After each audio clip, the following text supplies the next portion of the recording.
मुरारिसुराचितलिङ्गं निर्मलभासितशोभितलिङ्गं जन्मजदुःखविनाशकलिङ्गं तं प्रणमामि सदा शिवलिंगम। ओम नमः शिवाय। दोस्तों राधे राधे, जय श्री कृष्णा। स्वागत है आपका हमारे चैनल पर।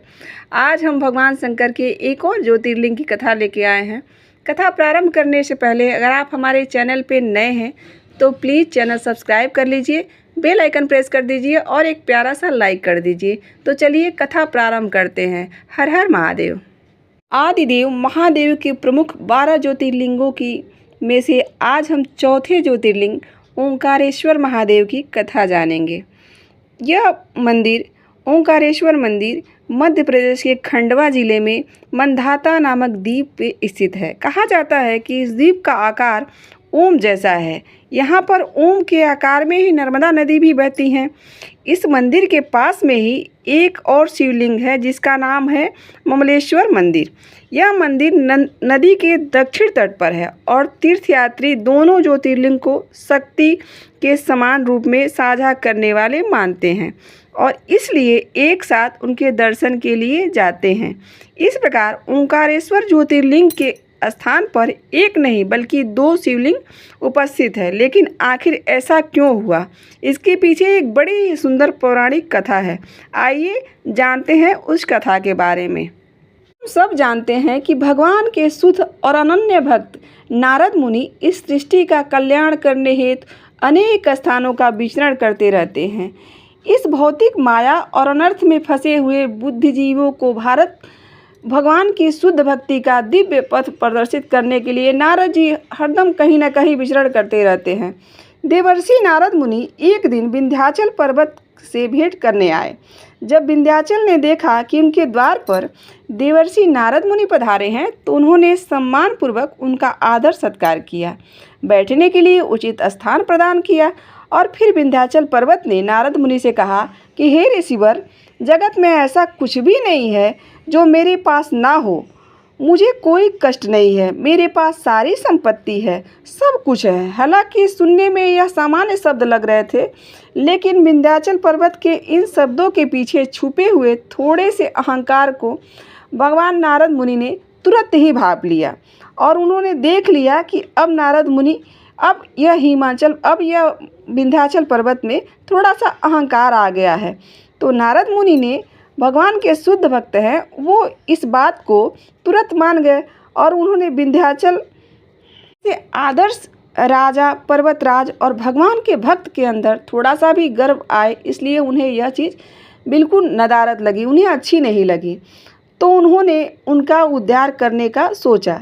इस प्रकार सोचते हुए नारद मुनि ने गहरी सांस भरी और कुछ नहीं कहा। नारद मुनि का यह व्यवहार देखकर पर्वतराज विंध्याचल को आश्चर्य हुआ। उन्होंने नारद मुनि से पूछा कि हे मुनिवर, मेरी बात सुनकर आपने इतनी गहरी सांस क्यों ली? क्या आपको मेरे इस राज्य पे कुछ कमी दिखाई दे रहा है? क्या जगत में कुछ ऐसा भी है जो मेरे पास ना हो?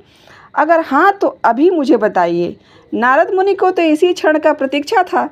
फिर उन्होंने राजा विंध्याचल से पूछते हुए कहा, राजन, यह बात सर्वदा सत्य है कि आप इस जगह में पाए जाने वाले संपूर्ण ऐश्वर्य के स्वामी हैं। लेकिन यदि आप पूछ ही रहे हैं तो मैं आपकी जिज्ञासा को संतुष्टि करने के लिए बता देता हूँ कि कदाचित आप नहीं जानते कि मेरू पर्वत कितना विशाल है। उसके शिखर का तो शिखर का तो देवी देवता लोक तक फैला हुआ है, लेकिन आपका शिखर तो मेरू के सामने थोड़ा छोटा पड़ रहा है। राजन, बस इतना कहकर नारद मुनि वहाँ से चले गए। अब नारद मुनि की बात सुनकर राजा विंध्याचल के मन ही मन अपने जीवन को धिक्कारने लगे और उन्होंने निश्चय किया कि वे महादेव की घोर तपस्या करेंगे और उनमें मनचाहा वरदान प्राप्त करेंगे।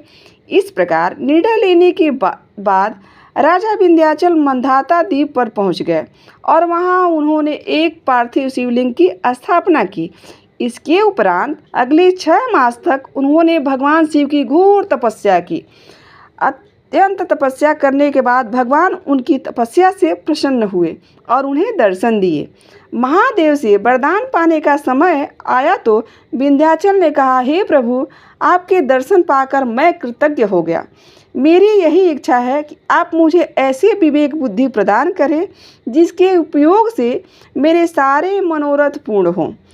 भोलेनाथ ने कहा, राजा, आपकी यह मनोकामना अवश्य पूर्ण होगी।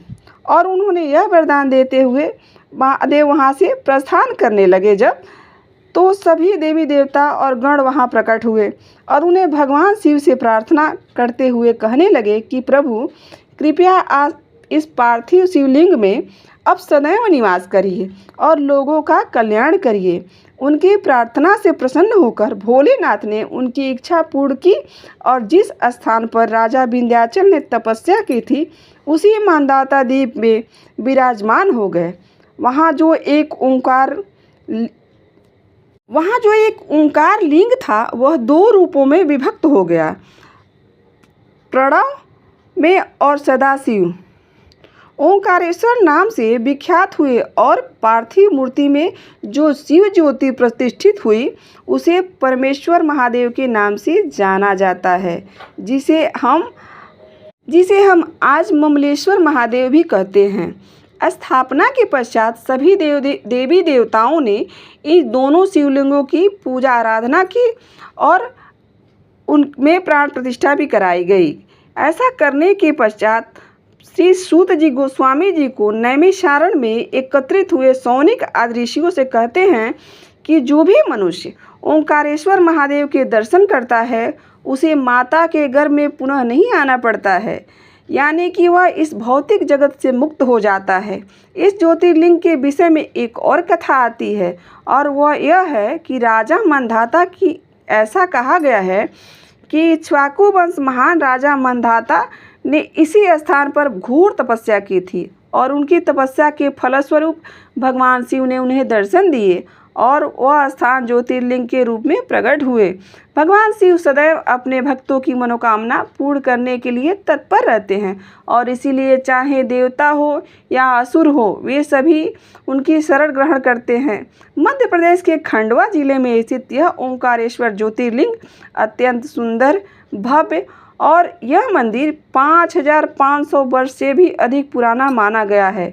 11वीं सदी में मालवा के परामर राजाओं में द्वारा इस भव्य मंदिर का निर्माण कराया गया था, लेकिन 13वीं शताब्दी में इस मंदिर पर भी मोहम्मद गजनी और उसके मुसलमान आक्रमणकारियों ने हमला किया था। उन लुटेरों ने इस मंदिर से भी अनेक कीमती रत्न संपत्ति और सोने को लूट लिया था। हालांकि इस आतताइयों के आक्रमण के बाद भी ओंकारेश्वर ज्योतिर्लिंग को अधिक क्षति नहीं पहुंची और वे अपने स्थान पर अड़ग बने रहे और संपूर्ण मुगल